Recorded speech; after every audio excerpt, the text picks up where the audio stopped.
Welcome back to Overlord Anime Review Part 5. Excuse me. This one I'm covering the 13 shorts for Season 2. Pure Pure Pleiades 2. Yeah, second season of this. Yeah. Unlike with the first season of the show, which had 8 of these, and these were 3 minutes, these were 13 of these shorts, and these were a minute and a half apiece. Here's basically what happened in these episodes. Okay, in the first one, Dawn of Confusion, you have, it looks like from the point of view of this, it takes place like right after the end of season 3. Of course, he's like reaching out, trying to grab something. You see Ans trying to grab something, and all of a sudden, poof, he's in another place, and apparently everything's been changed. Albedo basically just tells him that, oh yeah, like, does pretty much almost it's very similar to the opening of the season, like right after the whole changing thing, and all of a sudden, and the Comet Maids are the secretaries. Yep, Cerberus is the head of secretaries. Mostly these people's jobs didn't really change, except their titles pretty much changed. Instead of being floor guardians, they're floor managers. Okay, they're all pretty much the same thing. Yeah, except what these floors do is something else. The first 3 floors, which is held by Shelter here. This one is just, well, just regular office work. And there's references to book 3 in this particular thing, like her fighting Oz. And then, of course, there's a reference to book 4 in here of when Oz used her as a chair. Yep, there's that. Let's see.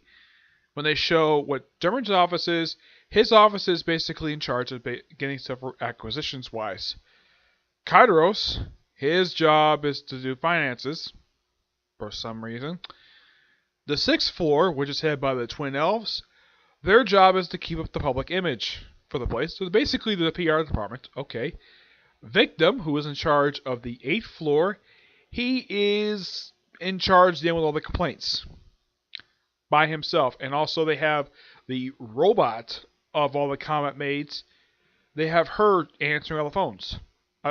There's some stuff, also before I continue, there's some stuff that I forgot to mention for Season 2, but I'll get to it as soon as I finish talking about these episodes. Yep.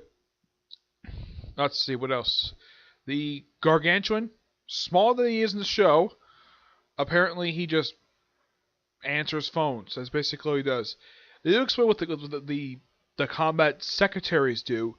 Now, one of them, who's got red hair, apparently she's in charge of drinking parties, and she's drunk. Yep. Also, Dermalage foreshadows a particular purchase. Of course, this purchase happens at... They mentioned purchase at the end of episode 12, but by episode 3, they purchased anyways. What they purchased? The Riaz Corporation, which is a nod to the Riaz Kingdom, and of course, there's the Bezdin Corporation, which is not the Bezdin Empire. Yep. Also, when they first show off these particular people, it's kind of similar to how they show off in the show. You know where they are, and they talk about how everybody's like still in corporate uniforms, like they're all in individual clothes, and Chikara's naked. So everybody's like, okay, I'm gonna take out my clothes too. And it actually shows off the fact that it's kind of revealed in this particular short that apparently Albedo's clothes is not entirely one piece. It's a 2-part piece of clothing. Yeah, where the top can come off first and then the bottom. Which I have heard dresses of. I've seen dresses and stuff. I've seen dresses in other forms of media that have done this. And I'm actually surprised that her dress is like this, but not the first time I've seen this. Nope. And of course, Shelter here tried to do the same thing, and of course, the episode ended with, "Don't you dare do the same thing." All the better was like, "You stop and you don't do it," which I thought was quite funny. Yeah. Of course, when they go, I should mention when they go to the Gargantuan's floor, Albedo goes with them because apparently she's jealous over the red-haired maid. Who apparently was seen in the second episode sleeping because she's got a hangover. Okay.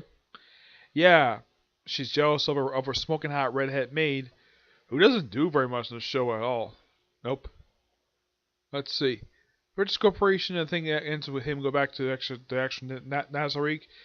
Bella pulls him up and pretty much continues right where the thing of any of season 1 left off. Now I'll talk about stuff I forgot to mention when it comes to season 2. Some stuff I forgot. Well, number 1, the fact that Pandora's actor does appear in books 5 and 6. Doesn't appear in the season at all for some strange reason. I don't know why. It's completely bizarre the fact he doesn't return. I mean, he did return for the season 1 shorts. He did appear in those. But for some reason, he did not appear in season 2. I don't know why.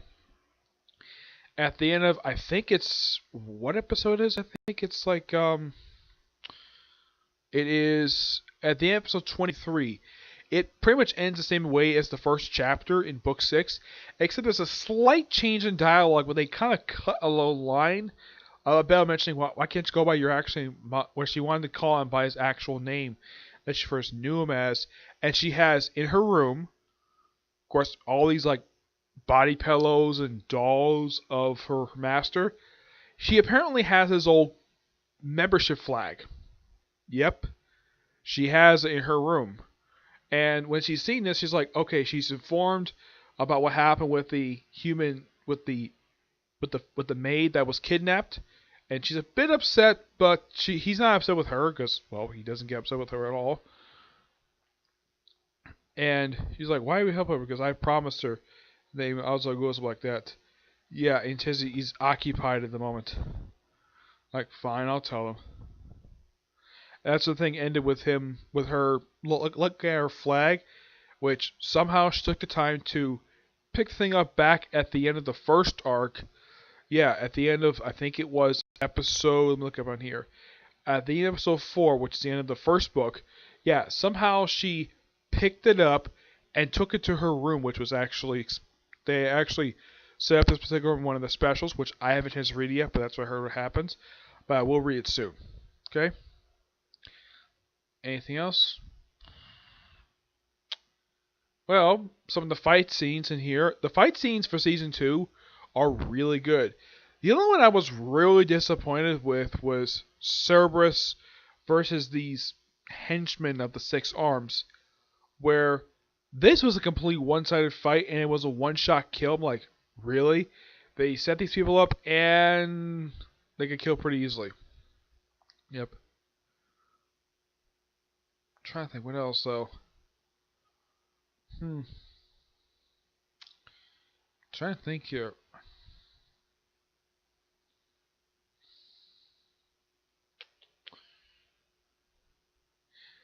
Yeah, Dummeridge. I think it's hard to say the one who's the handsome archdevil.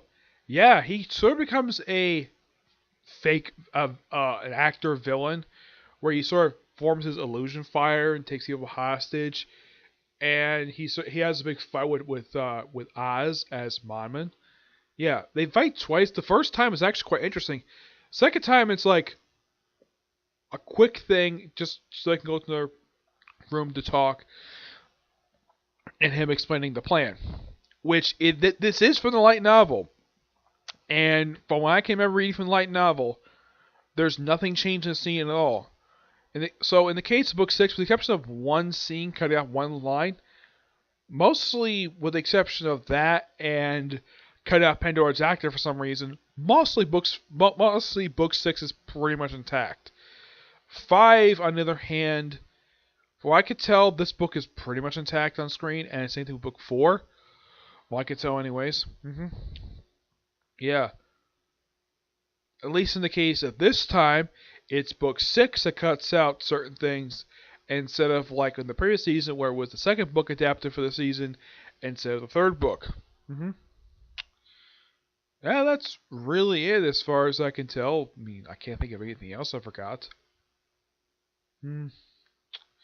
Well, I should point out though that Albedo herself does pretty much nothing. I mean, she says some stuff in that book, in the stuff for book 4, for 5 and 6. 5, she doesn't. She shows up once and she disappears. She has a brief scene in the beginning of what was there for book 6. After that, there's nothing. Absolutely nothing.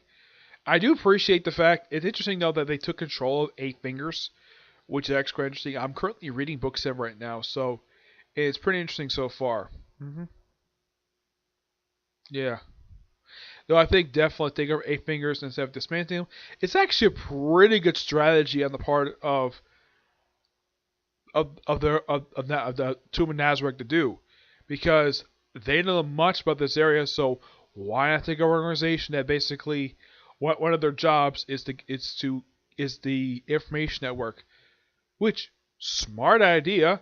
Brainwash the leaders, and thank God they didn't kill off the smoking hot woman who's a member of the group. I mean, I don't mind to kill off the strong arm guy. That's fine. At least the guy before Cerberus killed him, at least he had a good fight with Brain, which I at least gotta praise the fact he's actually in the stuff for books 5 and 6. And as far as I can tell, this guy does return later on. Yeah, and Climb is actually in, like, he's in book 5 and 6 a lot. Like, in the case of the anime, he's there for pretty much almost every episode that was adapted for books 5 and 6, because he plays a big role in these episodes. In book 3, I think he just, the episodes adapted for that, him and Princess Rainier appeared just for a quick cameo, while in the case of this season, they appeared for a good bunch, which you can at least praise the anime for doing that, and of course, keep it to with light novels. Yeah, that's really it. I cannot possibly think of anything else I forgot from season 2. Yeah, so I was planning on doing the review of the next 2 OVAs, but because how late it was getting, so I decided to postpone that to tomorrow. So I'll talk about that in a video, plus my review of the newest episode of Ace, which I'm sure it's probably going to air tomorrow due to the fact there was no episode last week, so I'm sure there's going to be one tomorrow. So until you see the next review, bye.